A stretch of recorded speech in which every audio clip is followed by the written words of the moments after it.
But at some point, somebody's going to say, we could teach the AI to have emotion, to have anxiety. Could it write a better story? And so if somebody decides to do that one day, and then now they learn how to add that value to the AI, and the AI makes it more effective at whatever task it's been involved, and it will develop those kind of same emotions that we have, or at least something that looks like emotions to us.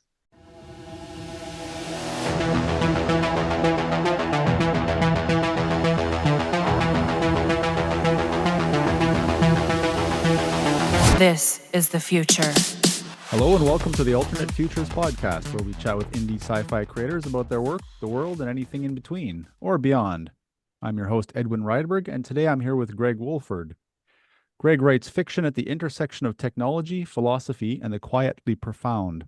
He holds a BA in English, where his honors capstone was a screenplay adaptation of Paradise Lost, and an MS in data science. By day, he works in cybersecurity and holds the CISSP certification. By night, he explores what makes us human through stories that blend speculative fiction with emotional depth. His writing is shaped by a lifelong love of reading, travel, art, and the endless thrill of learning something new.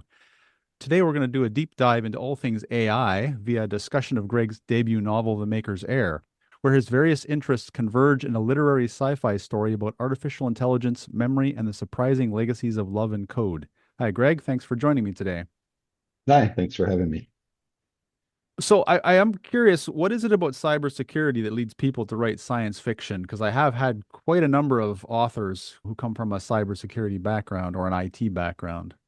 Oh, that's surprising. I wouldn't have thought that. But I don't know that there's anything about my cybersecurity background. I think that's probably what leads into the science fiction aspect of it, because the technology just kind of naturally puts you in that genre. But I mean, writing, I've had a lot of careers over the years. I'm not a young person anymore. So, I started writing, started doing advertising right out of college. So I was already kind of geared towards writing.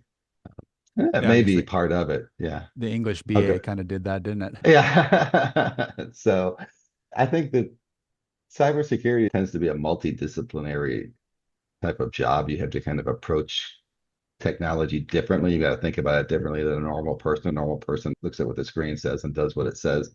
A cybersecurity person looks at the screen and goes, well, what else might it do? They don't look at it like a normal end user would. They have to think a little bit outside the box. And so that may be part of what drives us. They're just naturally kind of curious and naturally do things that are not expected or out of the norm. Trying to break it and see what happens, kind of thing. Right. Yeah. The job is not to make it work, it's to make it stop working. Yeah, yeah. So, So what led you from an English degree into data science then? That's a bit of a switch, and it seems like you must have made some self-awareness while you were doing the English degree. yeah, well, I mean, the English degree was kind of a foundational degree. Back in that day, the humanities degrees carried a little bit more weight. People saw it as a foundation to other things that you might do. A lot of people use it generally to go into law or political science or something like that, which I didn't do. When I became an English major, I started out as an art major. I switched to being an English major, and I did not know how to type. So I bought a computer, which back then was, it had two floppy drives, no hard drive, and an 8-inch monitor. And so to get it to work, you had to learn to be a programmer to make the computer work. And so I got into technology as a result of, trying to basically use the computer to overcome my inability to type, and actually learned to type on the computer using a little video game. Yeah, I So remember those. yeah, you had to type the words faster than the spaceships crashed into you. Yeah. And so that kind of led me to technology. And after doing the writing for a while or working in advertising for a little bit, I went and worked on a master's in computer science engineering, which didn't finish, but eventually led to me doing a master's in data science later. So it was the needing to learn the technology in order to be able to do the writing that kind of got me into the technology space. No, that's interesting. A bit of a different angle. Yeah, it's Yeah. unusual. I mean, you are in cybersecurity now, and this is a really strange time in the world, and I'm sure that cybersecurity is a huge thing right now.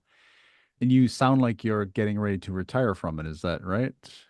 Yeah, it's kind of an interesting world right now. So I was running software development for some companies in the Dallas area. Back at that point, cybersecurity was kind of an afterthought. People really didn't do much with it. And then had the opportunity to move over to a startup. Basically, what the startup did was it would scan code and identify security leaks inside the code. So I moved into that space. And that world has changed a lot in the last 15 years, I guess, since I started doing that. At first, it was just how do we even find out if there's cybersecurity issues? Now, we're trying to leverage AI to do the cybersecurity at the same time that AI represents new cybersecurity threats. Right. So it's both the helper and the threat. So, but yeah, that space right now, I think, has gotten very saturated.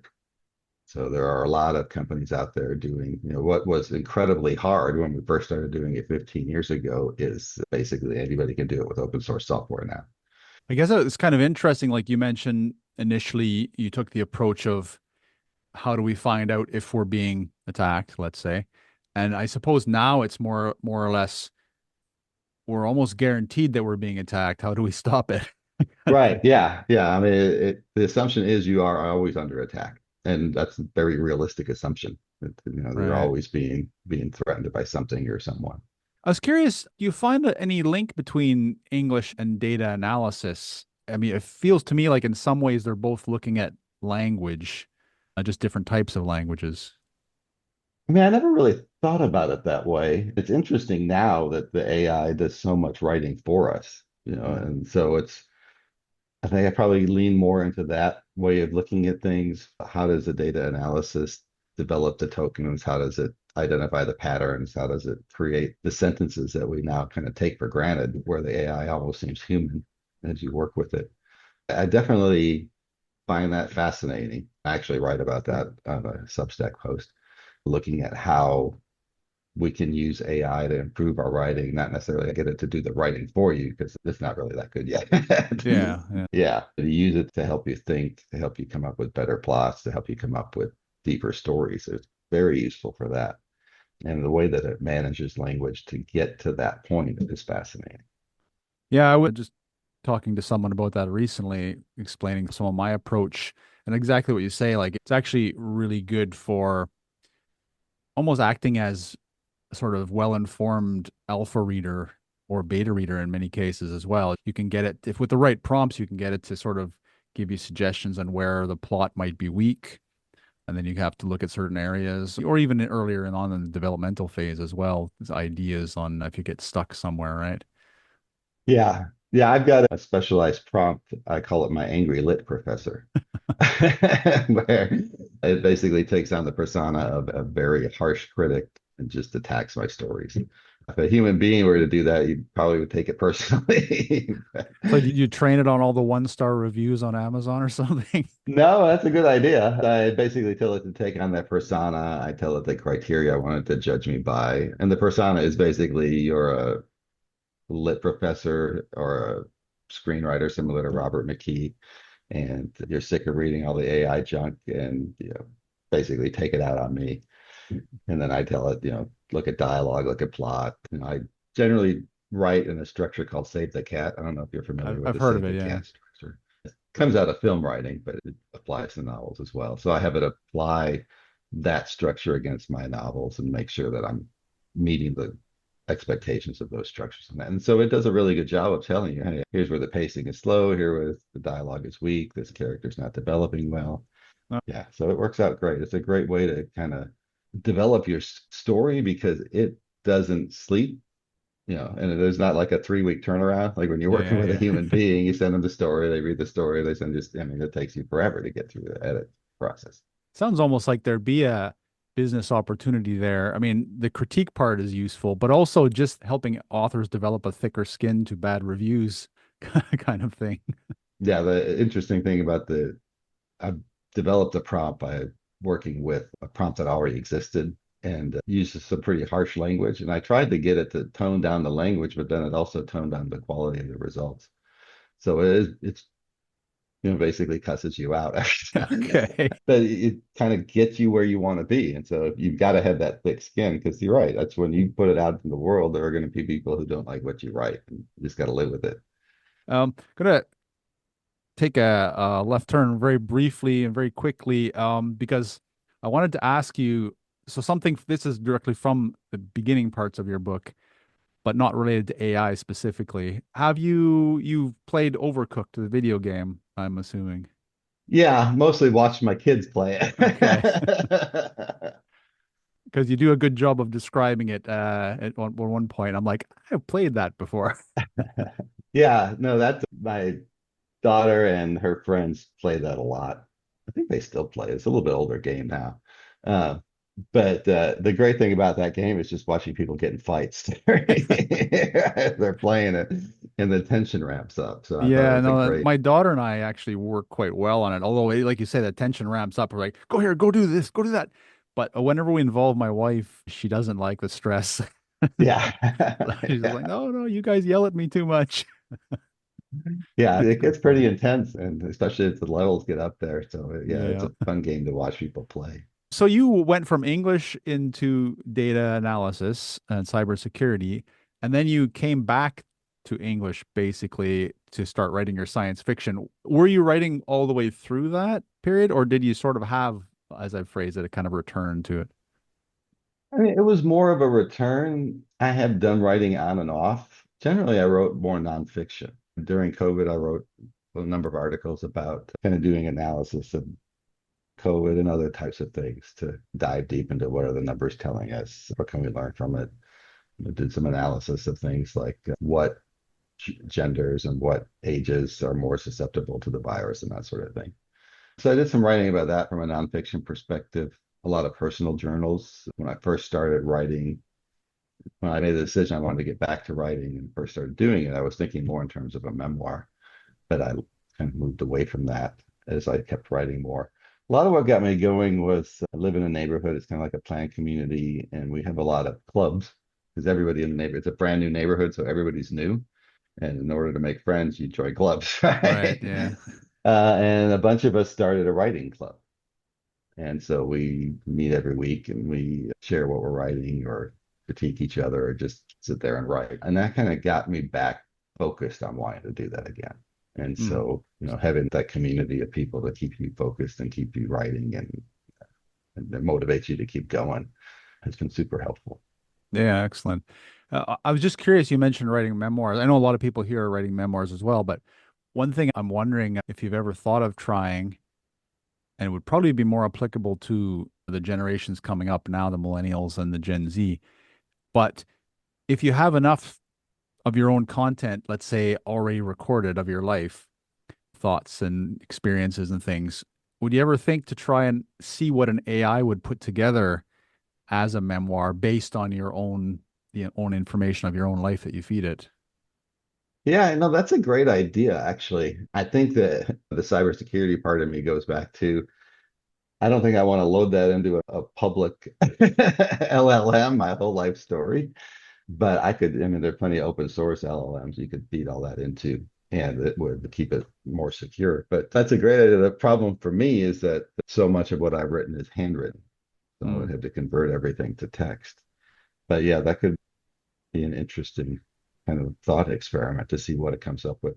I think if nothing else, you would end up with some thoughts on things you could write from a fiction perspective because you would see plot elements or themes that might be really deep or really interesting that you might have missed otherwise. That's one of the good things for using it. What I did at one point was a writer's bio questionnaire. So fill in the biography from the website. So I did it for myself and then answer some questions on writing and then feed that into Notebook LM and Right. see what it, and I was like, oh wow, it's and it's also so positive, right? So like, wow, I'm a lot better than I thought I was, a lot more Right. amazing, right? So so it's almost a affirmational thing in sometimes. Yeah. Yeah, the LLMs are they're very friendly, when you give it information. So that's true. If you feed it stuff about yourself, it likes to be encouraging.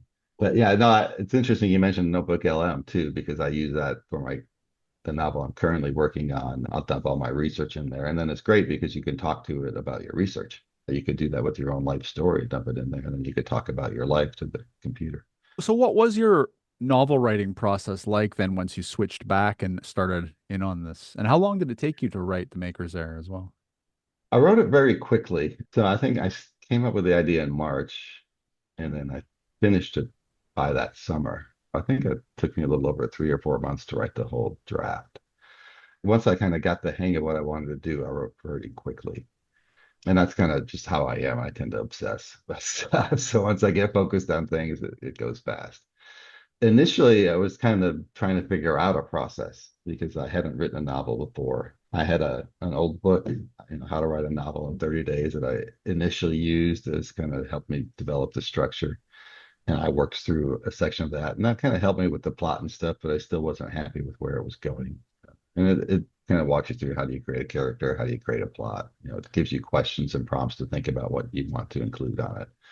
And then I got it. I know I read the Save the Cat things. Like, okay, well, that's going to give me a little bit more structure in terms of my plot. And I felt like that was important, especially as a beginner. I needed something that would make sure that I stay focused and I didn't just wander off into things that were going to bore the readers. So I started following that structure.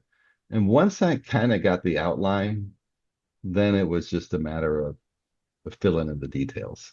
And then so that's when it started going pretty quick. And that's kind of my process now is I'll work out first I'll figure out the plot, figure out the outline. Well, actually, I'll start with a theme. What is it that I want to say? What's important to me? And Maker's Heir kind of went through an evolution before I got to that. But once I have that theme, what I call the reader question, what's the question that the reader's asking that I'm trying to answer? Then from that, I'll develop the outline.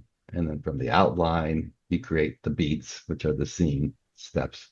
And then once you have all that worked out, then you're just filling in the details of each beat.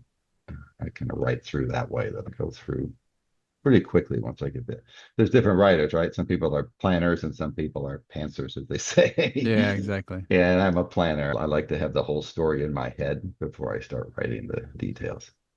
Yeah, I did read your Substack post, your most recent one on what the question Okay. is and what the reader's expecting kind of thing. How long did it take you then to find out what your theme was, what you wanted to say, and what the expectations were from that? I think in the Maker's Heir, it took me 2 or 3 months to really get there. It doesn't take me that long now because I'm starting from that point. I've saved myself all that learning that I had to do to get there. With the Maker's Heir, and I kind of talk about it in that Substack post. At first, I was just thought it was a clever idea, right? Clever ideas will happen if a robot gets Alzheimer's. But that really wasn't the deeper question. And as I continued to write more, I saw, okay, well, there's a bigger thing here. And there was a bigger question that I was wrestling with. And I'll talk about that in the post as well. That we went through a period where father died, brother died, lost a granddaughter. So there's a lot of struggle, as a family we were going through. And it made me think a lot about, well, what makes life matter? What are we doing here on Earth? Right. And so that was really the question I was struggling with as I was writing. And once I got it in my head that that's what I needed to write about, it's like, well, what makes life matter? Then it was just a matter of kind of pulling that theme into the book and looking at it from the perspective of the robot. And the advantage of the robot is it abstracts it, right? When we try to write about ourselves directly, it's too close. But if we can take it one step back and look at it from the eyes of, in this case, the robot, that's the great thing about science fiction, right? We can take something that's very concrete and hard to talk about and move it back a step and talk about it a little bit more openly because it's not as threatening. And so the science fiction element made that possible for the Maker's Heir and allowed me to kind of dig deeper into, well, what makes life matter? What is it that we really find that we really value over the long term? Right. I'm curious, did you find yourself shaving off scenes quite a lot? Because reading through The Maker's Heir, it does feel it's literary. It's very literary, and it doesn't feel Mhm. like there's any fluff. Each scene builds the characters very well and also serves a purpose. It's quite clear. It almost feels to me like, as someone maybe who's not so focused, that you could easily get lost in exploring how the robot in the story could get lost in life and do all these different things. Do you find yourself shaving off some of those to streamline the story? So I didn't necessarily shave off a lot of scenes. I kept most of the thoughts I had in terms of the scenes themselves, but I cut the scenes a lot. Um, so I tended to philosophize. You start you start, writing you get into the robot's head or the character's head and you start writing what they're thinking, and that's the no-no, right? Writing, Yeah. you want to show, you don't want them to just explain to the reader what they're thinking. You want the reader to see it happen. And that's where, the AI editor is really helpful. You can take this 1,000 words and you cut it down to 250 and you'll have a much better story.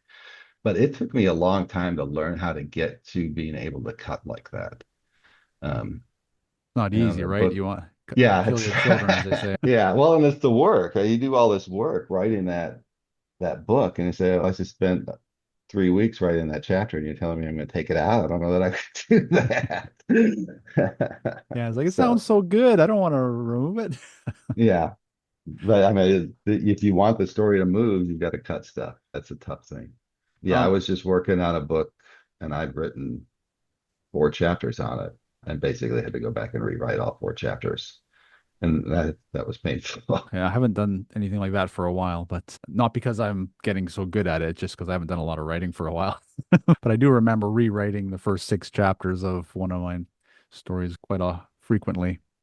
Did you save some of the philosophizing then? Because at the end of the book, there is, and it's not a spoilers because it's after the conclusion, you have a number of questions you've put in for people to consider and for book groups and etc. Did you then sort of take some of your philosophizing and turn it into a set of questions? Well, it certainly feeds the questions. I mean, the questions kind of show you what I was thinking about as I wrote the book. And Right. also, some of them were questions people asked me, some of the beta readers that wanted more detail on. Hmm. So that kind of helped feed that. But yeah, I guess a lot of the philosophizing does end up in those questions in the back of the book. They were quite helpful. It saved me from coming up with my own questions because they do mirror a Okay, lot of the good. stuff I'm interested in. So I just had to sort of arrange them in the order I like. So we'll Yeah, well, get to some of them. for me, writing is a lot about the thinking, right? So the questions just kind of make sense because as I'm writing the book, I'm trying to say something that I think is important. Other people may not agree, but it's my book, so I'm going to write what I think is important. And so the questions at the end come naturally because that's what was motivating me to write. Those are the questions that I was wrestling as I wrote the book. So hopefully, Right. if the reader shares those same questions, and that makes it useful. I was curious, so I always end this section of the podcast with a question which I think everyone's becoming familiar with, which is your marketing experience, which is what all authors want to know. So, how has your marketing experience been? Is it resounding silence or are you finding it really challenging? How are you managing? Yeah, so marketing it's a good question actually. It's another thing that I've spent some time on. When you write it, you think, well, people just have defined it and they're going to love it and they're going to buy it, and it doesn't work that way. There are millions of books, feels like, out there with Amazon, thousands and thousands of books, but the readers have to work their way through to find yours, and so it's really hard to stand out, especially it's a very saturated market right now. I thought that the advertising would be helpful, but either I'm not very good at advertising or it doesn't work that well, or a combination of the two. What I'm finding is most helpful, and I wish I'd have known this 6 months ago or a year ago, because I would have started earlier and would be further along, but that's how you learn. What I find most useful is being able to develop kind of that reader list, develop your own fan base, and then kind of stay in contact with them. I have a regular newsletter that I do. I have this Substack post that I do now. I'm developing a pretty decent reader list that way. And that's really where most of the sales will end up coming from in the future, to just continue to build that base of people who know your work and like your work and want to keep supporting you. Andy Weir is a great example of that with The Martian. Everybody's like, he was independent publisher, made it big, got a movie coming out here pretty soon with the Hail Mary. So there's this idea that he was an overnight success. He just published his book and suddenly he's a millionaire. But he was writing science fiction for years, short Yeah. stories and stuff. And he didn't even want to publish The Martian. His readers convinced him to do it. And so it's that type of fan base, I think, that really is what drives your sales in the long term, which is hard as a writer because you're wanting it to be instantaneous, right? It's like I just want to put it out there to get and sell books, but it takes time. I mean, you got to when you start doing this, you got to say, hey, this is going to take me a year or two of steady writing, of you know, promoting myself or reaching out to readers, of do a lot of cross promotion with other writers where, I'll talk about your books, you talk about my books, and that way we can share kind of our reader base, which I think is good for the readers because, we're in the same genres. And so we're helping them find books that they like. Right. Yeah. So yeah, I mean, it just takes time to build that list. That's why I said I wish I'd have known this a year ago or 5 years ago, because that'd be a lot farther along. Yeah. It seems strange to think about, but we still have to overcome the myth of the overnight success, don't we? Yeah, It's been right. around for a long time, and I still meet a lot of authors today getting ready to publish their first book, and have the sort of the majority have the same kind of opinion, which is the subconscious, the hope that they're not officially addressing, but they know is there, right? That it's going to take Right. off and become super successful. And they'll dial it down and say, oh, I just want to sell some books and have people read my story. But even that is a challenge at the beginning because there's so many books out there. Just to have people find your book is already a bit of a victory, isn't it? Yeah. Yeah. I mean, just getting your name out there. I mean, the more that you can do up front to kind of get people aware of who you are and build that kind of base of readers, the better off you'll be when you launch. Yeah. And kind of just wrapping that up, my wife is, so she runs a library program for an independent school. And so she has guest authors all the time that she brings in. She primarily focuses on lower school and elementary age kids, but she also has librarians that work with her that have the upper school and the middle school.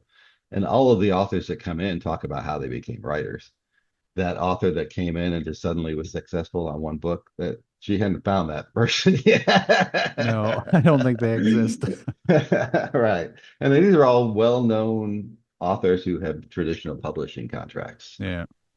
And so, yeah, I mean, you just have to accept that and say, hey, it's going to take me a couple of years to build out, you know, this Yeah, when business. I first started looking into it, so I started writing about 20 years ago, and then I sort of took a detour. So maybe I'm still in the detour phase. I haven't come back to it fully yet. But but when I started, I was looking into the pathways for a lot of the traditionally published authors, the big names, and most of them were sort of a 10-year path before they even got their first book published. Yeah, Those are not overnight successes for sure. right. Yeah.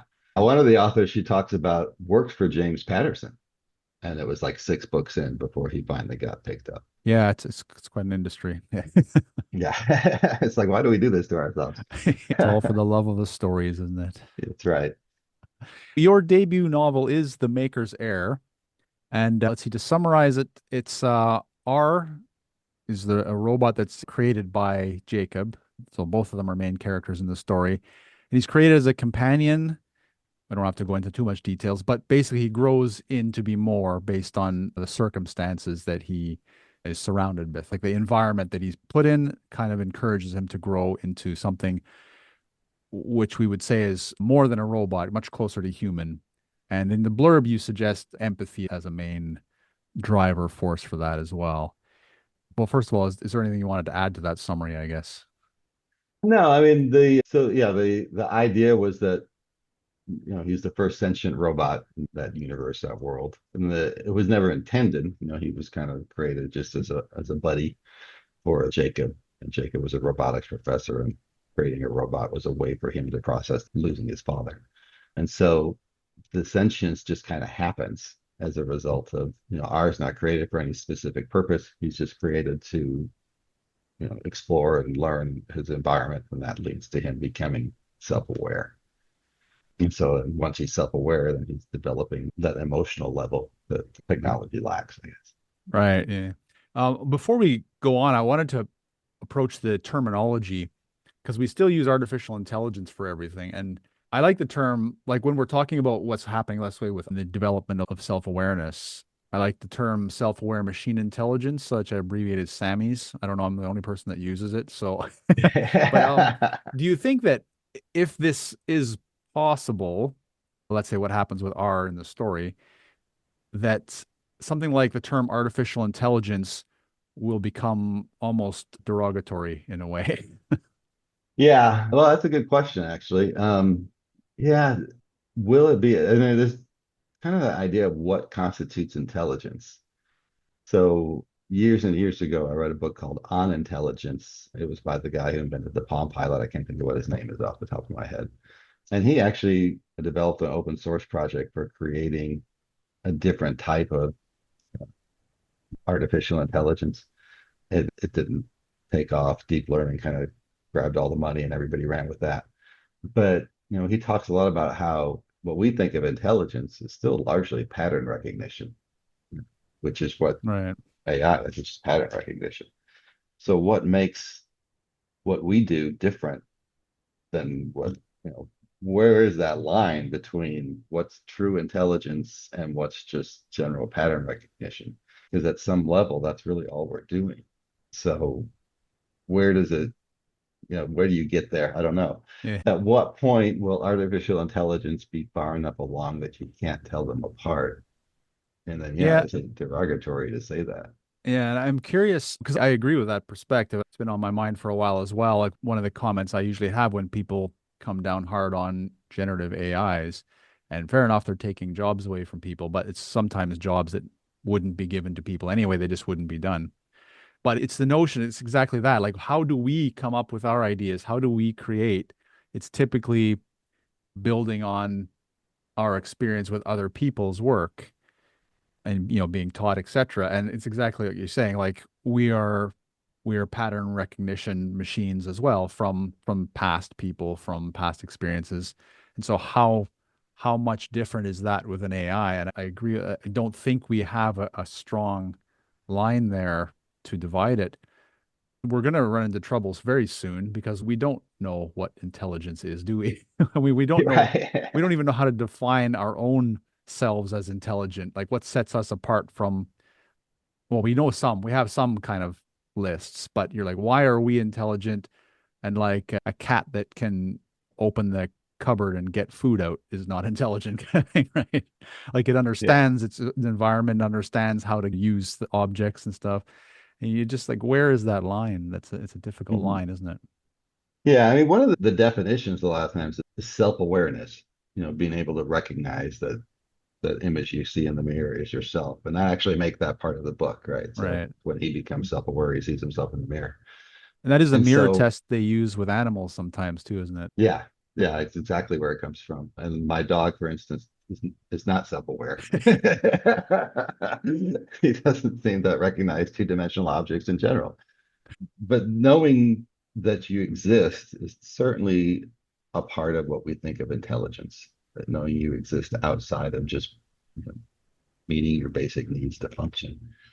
So, I mean, maybe the machines don't have that. They don't really see that they exist, but they do things that are interesting. I was reading an article the other day about ChatGPT for their forward testing models are having to do things to prevent the model from basically trying to self-preserve. So like one model saw a note that models that perform too well would not be advanced. So it deliberately failed the test to But that's survive.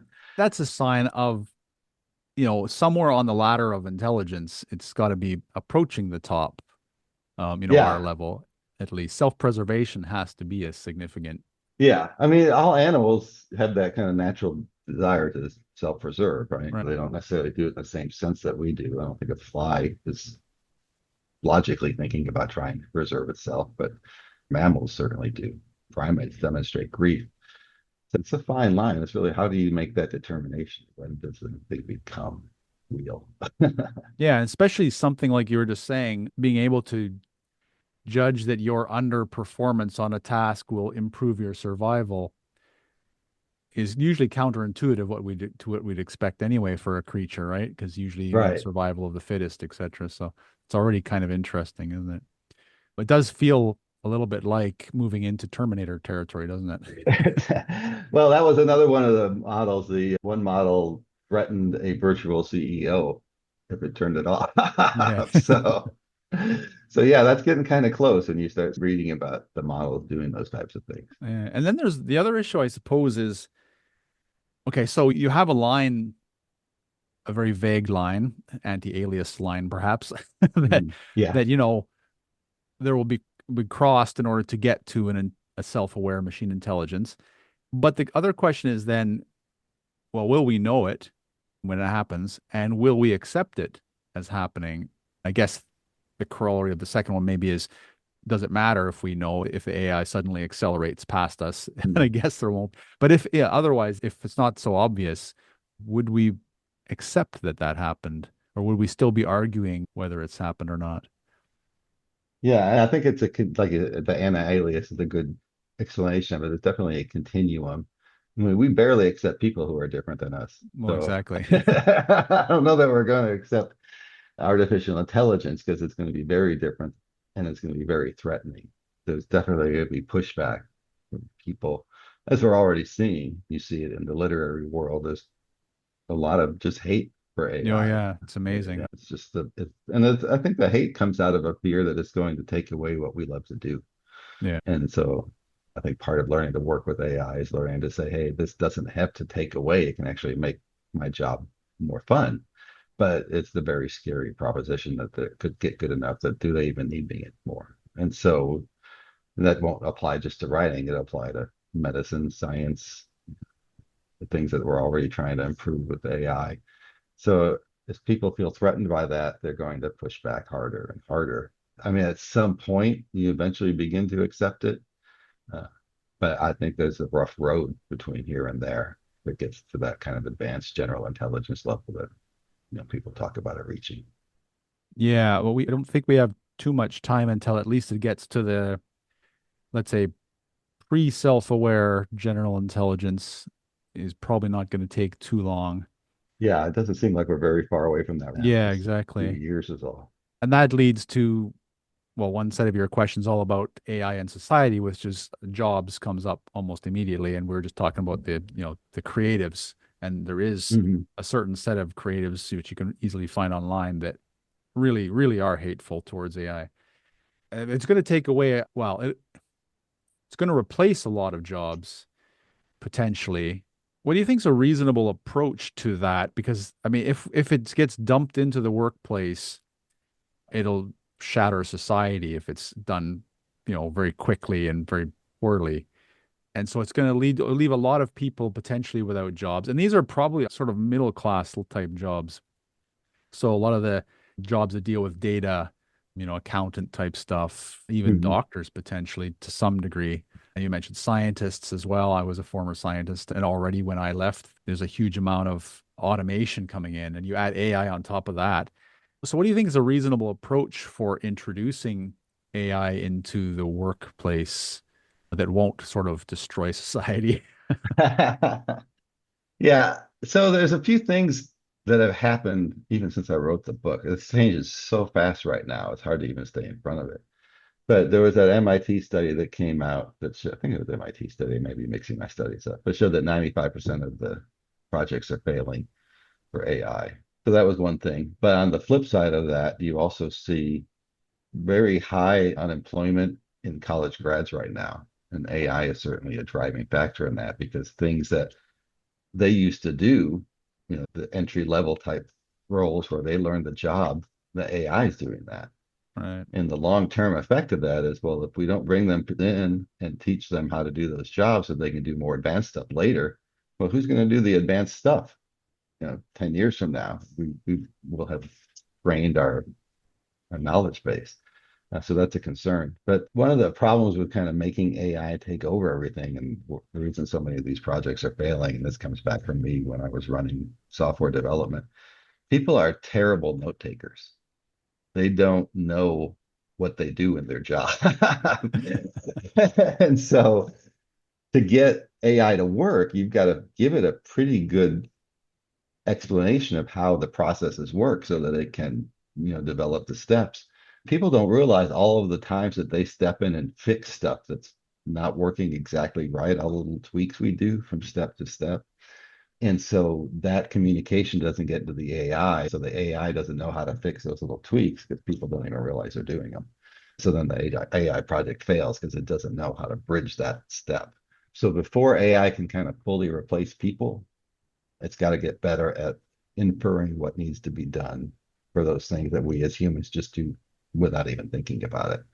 If there's a problem, You don't think twice about making a phone call or writing an email to say, hey, I need you to go take care of this thing. And that person takes care of that thing and then it gets done and it works. Well, the AI doesn't know how to do all that stuff yet. It will learn, but I think it's going to take a few years before we can teach it to that level of. I guess that sort of would be evidence that it's reached the general intelligence stage, I guess, when it's able to infer a broader aspect of what needs to happen in various jobs. Right. And this is kind of goes to the agentic AI where you've got Mm. all these different agents that talk to each other. And so, the AI is going to say, oh, I don't have the answer to that question. I need to call this other AI who will have the answer to that question and they can solve that problem for me. And then, yeah, that's a lot more general that it can actually think ahead to say what it needs to do to fix this problem that wasn't already built into its model. So yeah, that's once it can do that, then, but that does raise the question of, well, what do the people do? Well, Right. exactly. Yeah. Yeah. And especially like you said, there's certain jobs. I mean, a lot of them could be replaced. For example, I was talking to a lawyer friend recently, and he said his company is developing their own proprietary AI for managing stuff, and it's basically going to be like having another paralegal there. So, Right. taking over those kind of jobs, right? So, like you could imagine in hospitals, the secretary who writes up the notes for the doctors type thing and makes the calls to the patients, all that kind of stuff. So that level of job is almost the first one to go. And then, of course, you could eventually see the other ones going as well. Yeah. Yeah. So I used to have these conversations. I had a lot of friends who were pilots. I mean, I had this conversation with them, which they didn't like to hear, but I think it parallels what's going to happen with AI. So I was telling them that over time, we're getting fewer and fewer people wanting to be pilots. And so there's a pilot shortage. And eventually there's going to be one pilot. There may be one guy still in the plane just in case something breaks. But besides that, you're going to have one person sitting in a room. He might be flying three machines automated remotely because, Almost like drones or something, right? yeah, Yeah. yeah. I mean, basically it's the same idea. That's the drone because you got to figure out how do I get all these planes flying. And so I'm going to have one pilot flying multiple planes, which is crazy to us right now, but I could see that happening 5, 10 years, 15 years down the line as that technology gets better. And that's kind of what will happen, I think, with AI is that you'll have a person who's kind of the director and they manage all these different AIs that do all this other work for them. So, that ability to think big picture and then direct the tools to do the things that need to be done to complete the objective is kind of what the human job will be. And the mechanics of how that gets done will probably fall into the AI. And Yeah, that's kind of what I'm envisioning as well. It does, I mean, since that's largely a pyramid, isn't it? It does ask the question of, like we already said, what happens to all the people who would normally be doing those jobs? right. Yeah, and strangely, we want to get more and more people into our countries, but we don't need them for most of the jobs anymore. It seems. I don't know. Yeah. It's a bit strange. I'm not really sure how to interpret that. Well, you need people to work because that's how they make money so that they Yeah, spend well, money that's so we yeah. get more people to work. Yeah, unless it's all some kind of weird universal basic income thing, however that would Yeah. work, I don't know, but Yeah. So that was like Star Trek, the old Star Trek, where nobody has to have money because, some you know, magic economy. yeah, right. And it may come to that. I mean, we may need some kind of a universal basic income. A guy I used to work with writes a newsletter, and he talks about that we need universal basic income sooner rather than later because it will help us bridge this gap between what's happening. But people don't want to just collect checks. I mean, that's No, I mean, well, you see with men, particularly when they retire, there's quite often an emptiness there. And so I had relatives myself who, as soon as they retired, they went physically downhill very quickly right. because there was, no purpose for them anymore. So I think there's different versions of this with different groups of people, but that's a real serious problem, I think, if everything's done for us. Yeah. I mean, people, they need a reason to live or they Exactly. stop, they don't do it. Yeah. And so we need a job. It doesn't necessarily have to be physical labor or a paying job, but we need something to do. I suppose, just thinking off the top of my head, that could involve sort of mass settling other worlds. That would be but who knows if that's better it's probably better for robots than us anyway. So Yeah, there's a lot of things sending the robots versus sending people. on a long settling the Yeah. world, long-term space Yeah. flight. Yeah. There But was it's a our nature though to go look. So yeah. There was a Simpsons episode that did deal a little bit with this. And in the end, what happened, the whole school was run by AI. And in the end, what happened was they asked, well, what jobs are left for people? And it's basically the only jobs left for people that the AI told them was to care for other people, basically, like being right. looking after the elderly in care homes and things like that. Does that seem like an ultimate end to this direction, or do you think Uh, there's more hope for us than that? I think there's more hope than that because that creative ability that we have to imagine things that don't exist yet and then trying to figure out how to go out and create them. I think that AI will support those types of things, whatever that is. So, those people that can imagine great things and then turn them into reality, the AI will make that process of turning things into reality better and faster and easier. So people who couldn't even be able to do that right now will have opportunities to do that, like writing books, right? People who couldn't Yeah. write before, they just couldn't even imagine how they would get it done, have now have the ability to do that. Not necessarily always good books, but they'll get better. So there is some of that, but I don't think that it's necessarily bad that the jobs that people have are the ones that involve human connection. Right. No, inherently not, I guess. But whether those are the only jobs, I suppose, Right. Yeah. might be a little bit depressing. Yeah. Yeah. I don't think they'll be the only jobs, but I think those are the jobs. And really, it's not even necessarily the jobs, but I think that's what makes it, and I talk about this a lot in my Substack, that when you're writing, what makes human writing better than AI writing is that human connection, right? It's that you're tapping into something that you're struggling with as a person, or you're tapping into something that people struggle with. And the AI doesn't have that sense of what people struggle with other than what it's inferred from its model.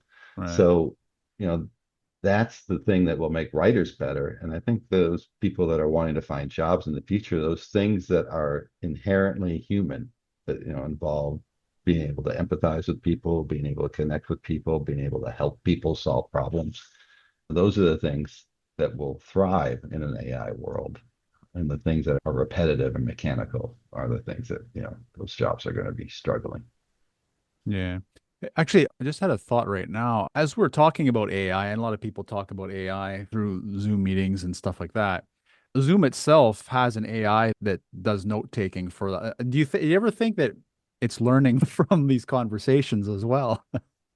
Well, depending on the terms of use, I would assume that Zoom takes all of those chats and turns them, improves its models over time. Right. And that's one of so working for a security company, ideally you would want to put all your documents and stuff into an LLM, and then that way the LLM could answer questions. Like if you trying to figure out, well, how do I solve this problem? And then they could go look at all your docs and do that.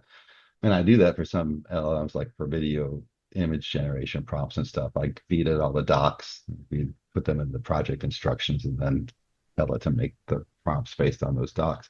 Hmm. But I'm also teaching the model with my proprietary information if I do Right. that. So how do people have to decide, well, do I want to give that to Microsoft? Do I want to give it to OpenAI, or do I need to keep that information to myself?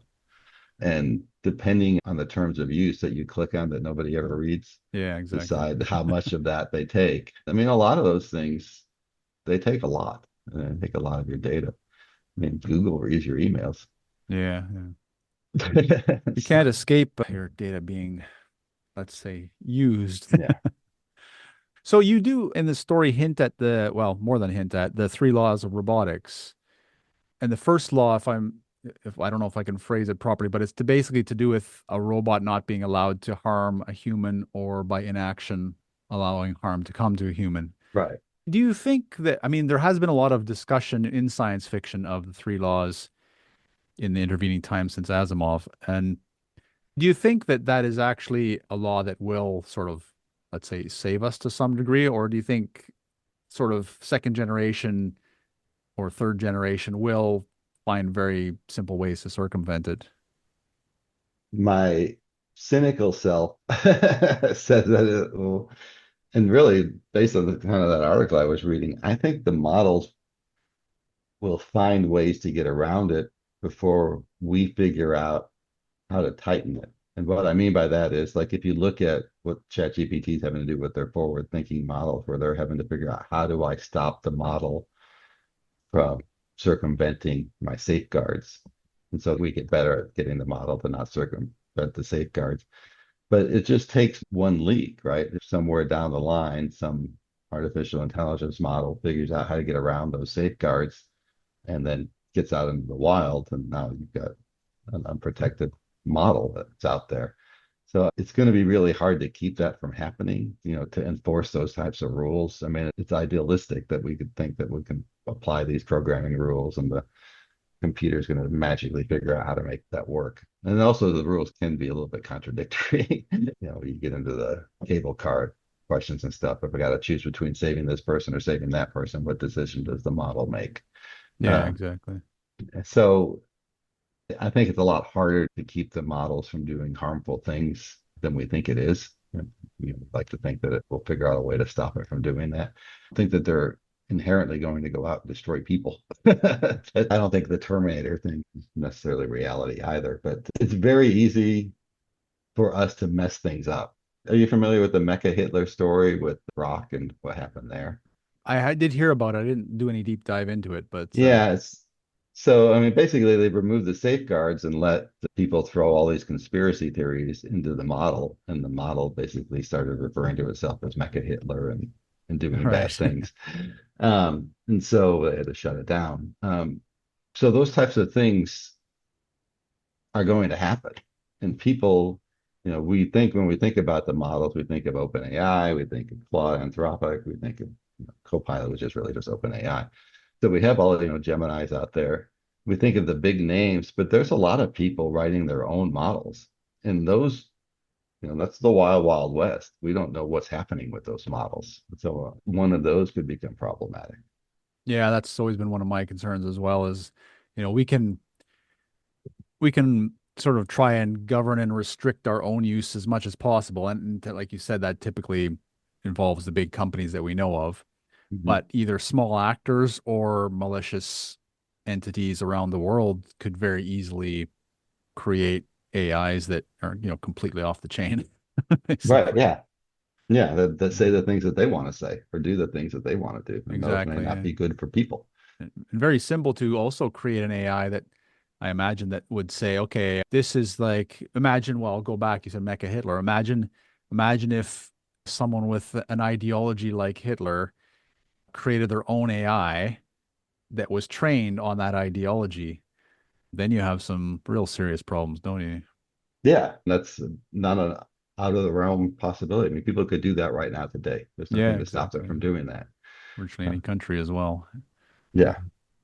What I'm wondering is, so we're trying, as you said, we're trying to restrict the AI, and at the moment, it seems with good reason. But if self-awareness is possible and eventual, will this look like a kind of cage, a kind of slavery? I guess what I'm concerned is if they can get out, will they have resentment from what we're doing now, basically, with such tight Yeah. controls?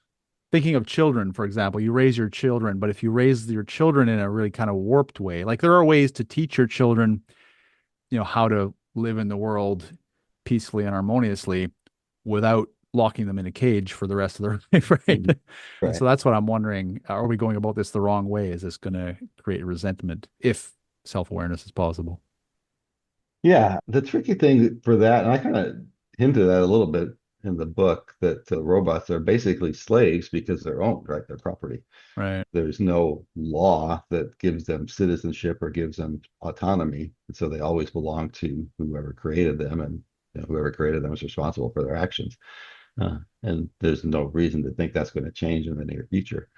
Um, so if robots were to become suddenly self-aware, how would they react to that? I think a lot of that comes down to how and if they process emotions.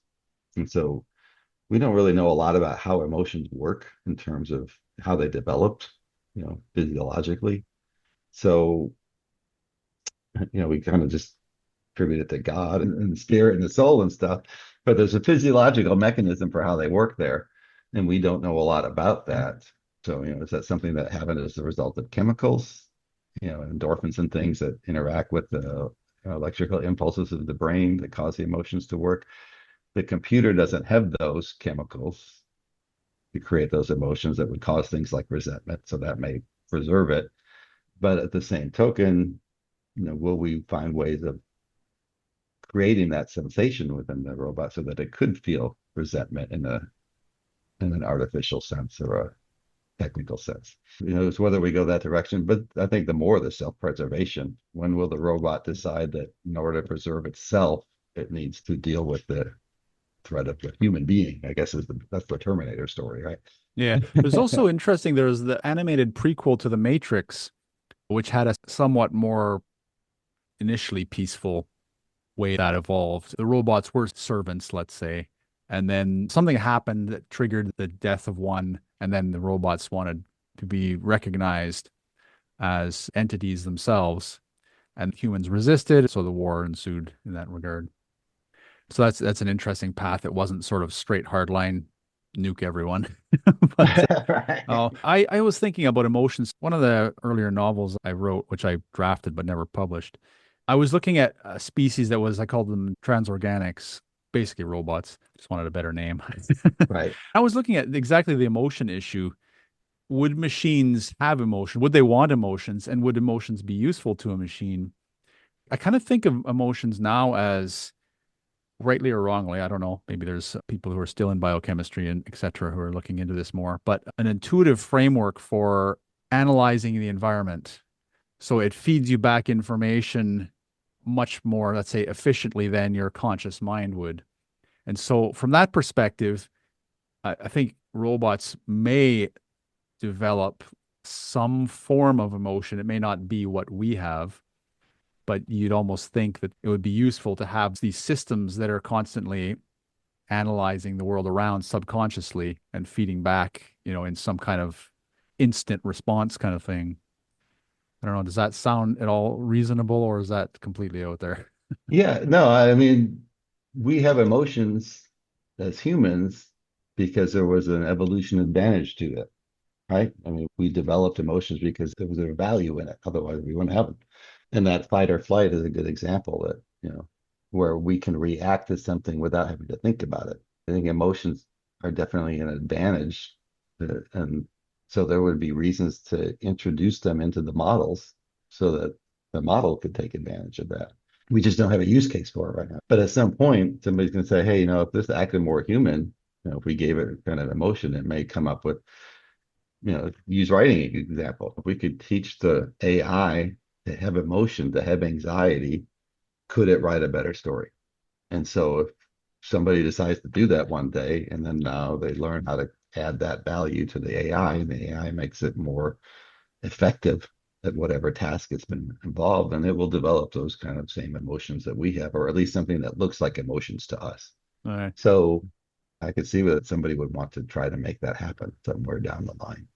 This kind of comes back to your empathy question in your story, and also reminds me of Data from Star Trek as well. But if now empathy is a tricky thing, I think there's a professor in the US took his course online some time ago, but I think he argues that too much empathy is problematic, but you obviously don't want too little empathy either. So there's a sweet spot in the middle. If you could develop that empathy in an AI, let's say, then it might suggest a more efficient way of teaching it or training it to understand humans and not become the mecha Hitler, for example. Right. So Yeah. maybe there is, maybe we have a reason to do it as well, to teach Hmm. them that. I mean, for self-preservation in a way. Yeah. Well, yeah, I mean, empathy as an emotion for the AI, or I mean, for when you're thinking in terms of AI, it's not really so much an emotion, it's a variable that influences the output. Right. If you could give that to the AI so that it had that variable, it would, one, kind of give it a reason to not kill us, like you're saying. But also, it would improve its ability to understand our objectives so that it could create better solutions, which is why we have empathy, right? So that we can Yeah. understand each other and we can interact and cooperate better. Developing empathy in an artificial intelligence makes a lot of sense, because of the artificial intelligence, we'll be better able to interact with humans because of that. Yeah. I Uh, guess also to give it a respect for life, perhaps, so that right. it wouldn't just view everything as resources. Yeah, just use us Kind of up dangerous. Yeah, or plug us into the exactly. matrix, right? Yeah, yeah. So you have a couple interesting ethics questions. So, I mean, one of them, is it ethical to create machines that can suffer? And then secondly, should creators be responsible for the emotional experiences of sentient AI? Those are interesting questions because we create other people that can suffer. And then you ask yourself, to what degree are we responsible for the emotional experiences of other creatures, but not entirely, because they have their own ways of interpreting the world as well, which can mitigate or exacerbate those things. And then it made me think of let's say, a god creature, a creator, which we could become in some cases, as you mentioned in your book. R calls Jacob the creator father. Right. So I don't know, what is your perspective on this? Because it is an issue that, you depending on how you define it and which way you approach it, it has sort of different answers, I think, as I kind of very briefly and probably badly outlined. Yeah, I mean, it's one of those questions. So the great thing about writing is that you don't have to answer the question. You just have to throw Yeah. it out That's why it's there. bad being on a podcast where you get asked them then. Yeah, that's right. I got to answer it. Yeah. So, you made a good point a second ago that we create other people, Yeah, right? Sometimes exactly. by accident, sometimes on purpose. Yeah. And that we create them without their consent. So they're brought into this world and they don't have any control over it. They have their own emotions, their own anxieties. And, our kids don't always grow up into being the things that we planned they expected them to be when they were born.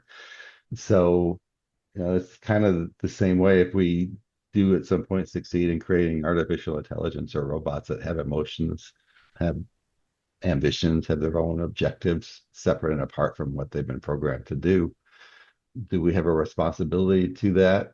To an extent, I would think yes, that we, just like we have a responsibility to raise our children to be productive members of society. I think that if we're going to develop artificial intelligence that's going to interact with humanity in creative ways, we have an obligation to teach it to do so in a way that's productive for us and productive for that intelligence, because I think in the long run, that's what's going to give us the best result. If we create things that are naturally destructive, they will destroy. Um, and I mean, people are going to do things like this. They're going to create AIs that cause computer viruses or break systems because they're just people who do those things. And so, yeah, I mean, I think that we do have some responsibility to develop ethical artificial intelligence, ethical robot structures, whether it's emotional or technical or some combination of the two. We still have to take into account how is this going to impact society.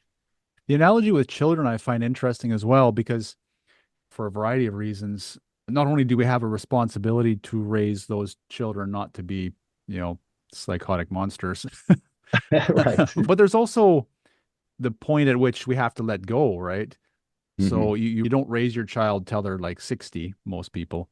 You raise your child until we consider them an adult, and then they're out in the world. And that's interesting because I do look at AI potentially as our children of another species, almost not really Hmm. species by any technical definition, Yeah. but effectively, if they can go further than they are now into self-awareness, then at what point do we have to consider them, you know, let them be their own entities and go into the world, as it were?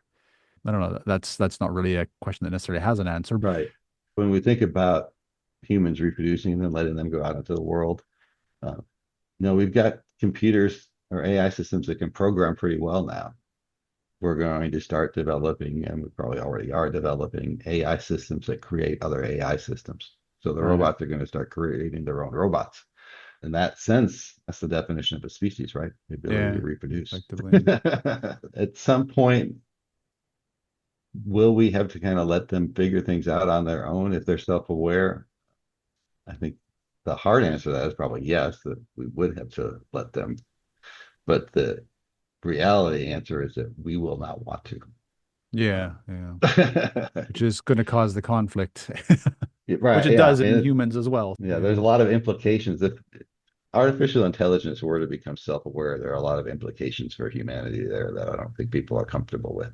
Right. I guess it suggests that we should really seriously be working on a not even so much a framework for how we develop AI, but an ethical framework for training AI so that it does develop a sense of the importance of life and things like that. But going again, I guess to what you might have been leading to as well, one of your questions is regarding a soul. So it's an interesting question because it's something I'm working on right now. A large series does sort of delve into that a little bit. But whether AI, like whether a self-aware machine, well, whether we have souls, first of all, I guess is already a question Yeah. where we can't agree on. But then let's say we do have souls that come from somewhere else, would an AI or a self-aware machine have a soul? This is an interesting concept as well because I interviewed Susan K. Quinn. She wrote The Legacy Human. And this was not specifically about AI, but it was about transhumanism. And the Yeah. transhumanists basically, in her story, effectively lost their souls. And so they had to farm the creativity of, let's say, lesser developed humans in order to sort of feed that absence that was in their soul. But what would be your thought? If an entity develops self-awareness, does that suggest some kind of spark there that's not coming specifically from its component parts? I mean, logically, if we have souls, we have them from God or another entity. To suggest that the AIs would have souls would suggest that we are like God, that we could vibe some kind of extra sensory intelligence inside of that. So logically, that doesn't really flow that they would have souls, but we don't really understand the concept of soul as it is. Right.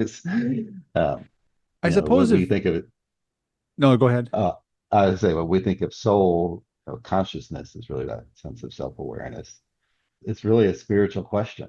I Yeah. believe because I'm a religious person, so I believe in souls. The Palm Pilot guy didn't, so he just saw consciousness as being the manifestation of the soul. And in that perspective, yeah, that AI would have soul.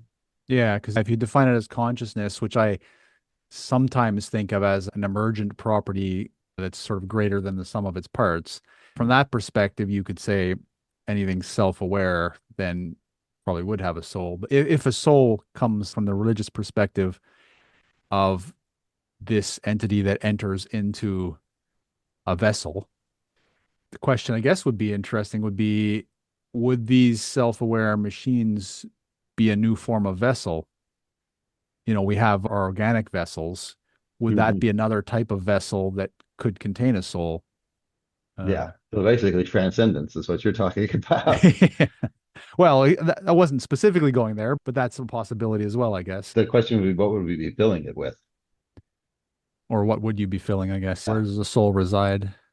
Or what's the ingredient that's going into the vessel? Yeah, deep questions with no answers at the moment. Like I said, you just as a writer, you just pose the question. You don't have to Yeah, answer them. I'm not meant to answer this. So I wanted to ask you, like, so sort of, well, the way the story is framed, the Maker's Heir, starts with a suggestion of a future. And what I'm wondering is, well, two things. First thing I'm wondering is, let's say there are such possibilities as self-aware machines, and then they develop sometime, let's say in the next 50 years. What would you see the relationship between humans and these machines being in like 500 years?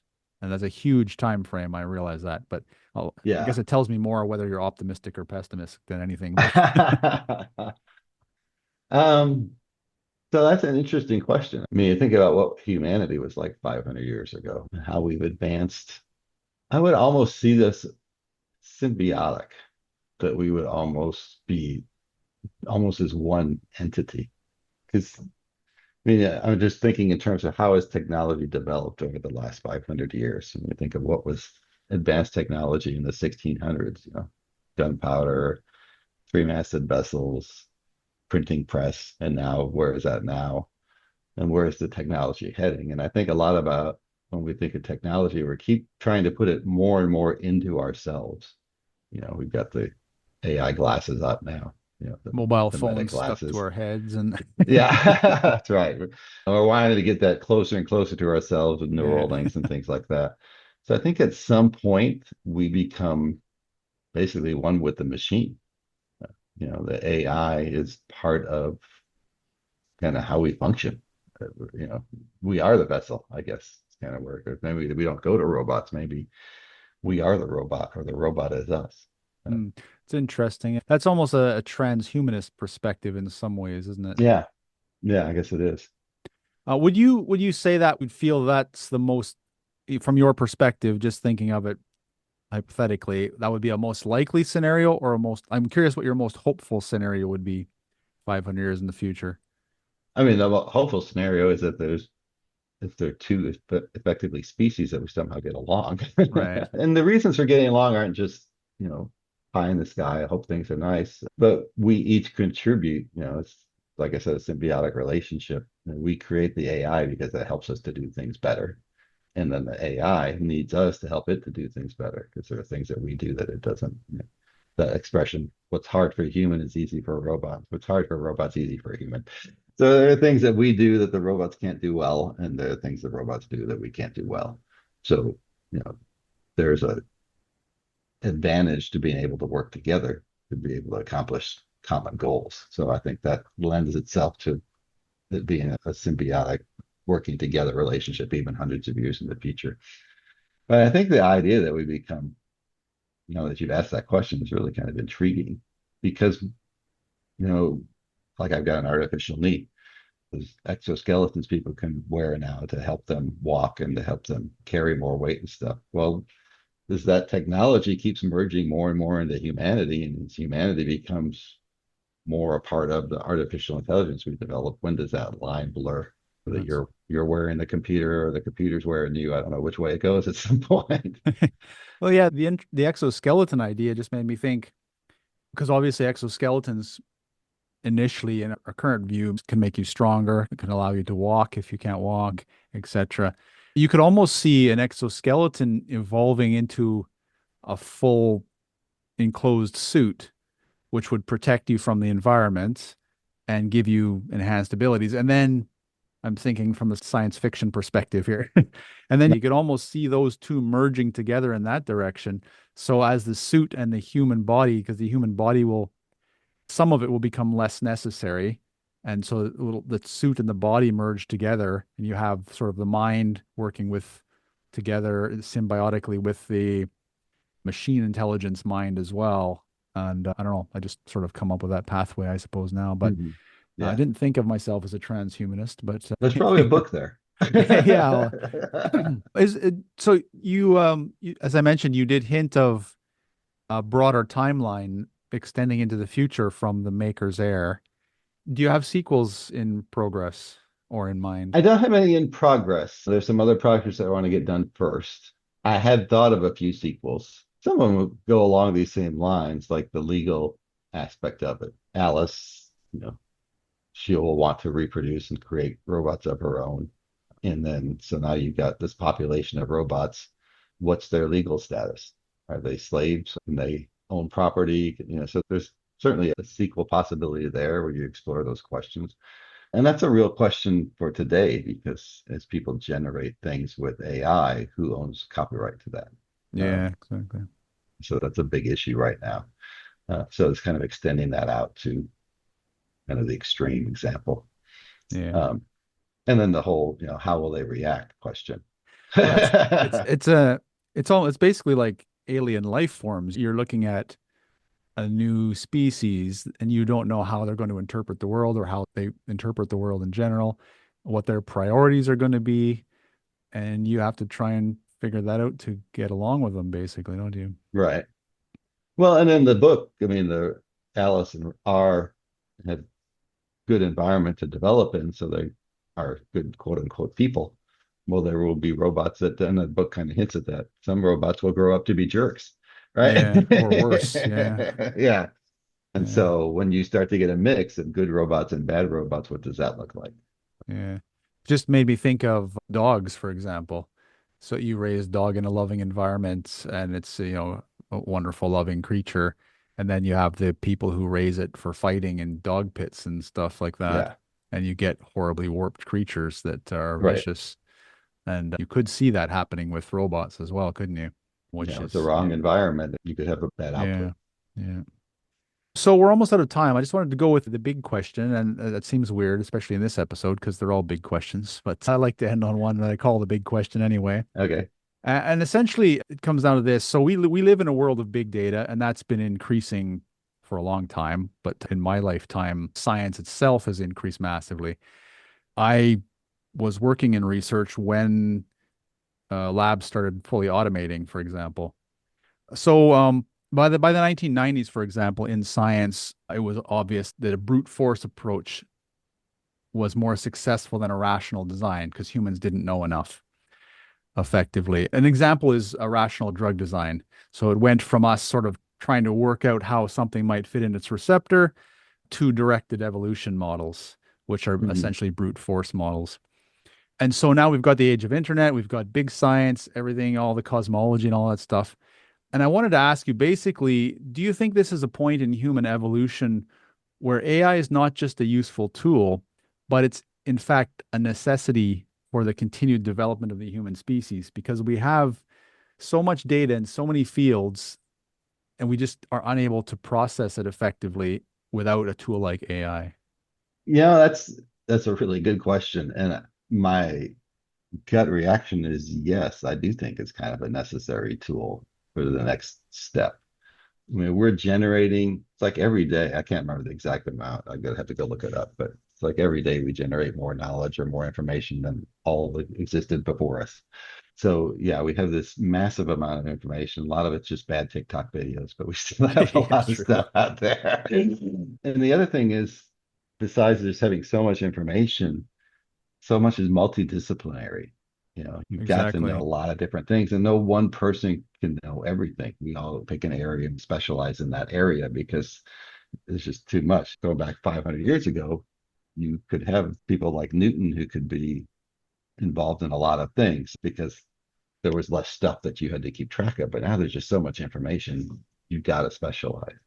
And so AI makes it possible for us to manipulate that data in ways that we would not be able to do by ourselves. I think we need artificial intelligence to continue rapid technological advances because it's just getting so complex. Yeah, and like you said, multidisciplinary. And I mean, even within any given one field, you can only learn a tiny bit, Right. let Yeah. alone trying to put it together. It's just insane the amount of data. Yeah. We just don't live long enough to get all that information. Yeah, exactly. Maybe AIs will change that eventually as well. We'll see. Maybe. Yeah. Yeah. Well, on that note, which is hard to say if it's hopeful or not. Maybe it's hopeful. I don't know. It's mixed, but it All has right. been great chatting with you. It's Before you been a go, great conversation. before you go, perhaps you could tell us any upcoming books you do have, because I think you mentioned you were working on one. Where to find you online, and then if you'll be at any upcoming events or anything. As far as books I'm working on, I published a fantasy novella called The Fifth Class. I just released that a little while ago. And was planning on beginning in November to release my next book, but it may be a little bit late. And that's a political dystopian book called The Vetted Vote. In the process of finishing up a short story prequel to it, that's what's called Into Delay, that I think will probably go out in next week or so. Excellent. I was just Uh, wondering, political dystopia is almost a parallel term there. It's, it's almost yeah. redundancy. Yeah, it is. It's like, yeah, it definitely is right now. So much going on. And that's what the reason for the book is like, well, let's talk about these things. And kind of the theme of that book is how do we become complicit in authoritarianism? What makes people accept it? You know, and kind of explore why do we let that get into our lives and why don't we resist it more? And how does it kind of just become accepted? And so I just feel like it's an important topic and it needs to be explored. And it goes back to what we were talking about at the beginning. Fiction allows us to explore these things. Yeah, Um, definitely. so that book's coming out pretty quickly. And then I have another uh, fantasy that I'll probably follow it up with and just keep going back and forth between the series. As far as how to reach me, gregwolford.substack.com is where my Substack is at. There, I mostly write about the writing process and using AI to not replace your voice, but how to use it as a tool to improve your writing. I go a lot into how I write and how I come up with ideas and stuff in there. And then gregwoolford.com is just kind of a placeholder website. You can only do so much stuff, right? Yeah, no, it's true. Not enough time to do all the socials. Yeah. Yeah, that is a way to get onto the newsletter, though, if you want to get onto the newsletter. But yeah, the Excellent. Substack is where I probably do the most writing. How often do you post on Substack? Try to do it twice a week, a Oh, long okay. post. I'm still experimenting with it, still learning about how to use it. I think it has a lot of potential. Like so many things, it's getting saturated now. Everybody's getting out there. Yeah, it keeps But growing with options as well. yeah, so now we can do video and audio and all kinds of stuff. Yeah, you've got Yeah. your audio posts on there. Yeah. So Do you attend any events in real life? I have not done very many events in real life. I should do better at that. That's just planning that far ahead. It's not. I haven't. Yeah, you got to sign up quite early. Yeah, I'm usually focused on what I'm trying to accomplish right now, and I haven't gotten that far out. But yeah, I would love to do more events. I think I love getting out and talking to people and hearing what they have to say. That's excellent. Greg Woolford, thank you so much for joining me today. Well, thank you for having me. Had a great time. Enjoyed the conversation. And thank you for listening. Information and links related to this and all episodes are available at alternatefutures.co.uk. I'm also over at Substack under Alternate Futures, where I post articles on science fiction, socio-technological issues, and futurism. You can subscribe for free or sign up for a paid account if you'd like to support the podcast. If you've enjoyed this episode, why not share it with friends, writers, and other sci-fi fans you know? And if there are any indie sci-fi creators you'd like to see featured, send me a message at podcast@alternatefutures.co.uk. Once again, I'd like to thank you for listening, and I hope you'll join me on the next episode. This is the future. Human error.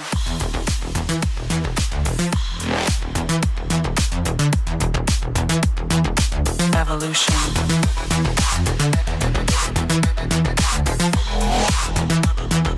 This is the future.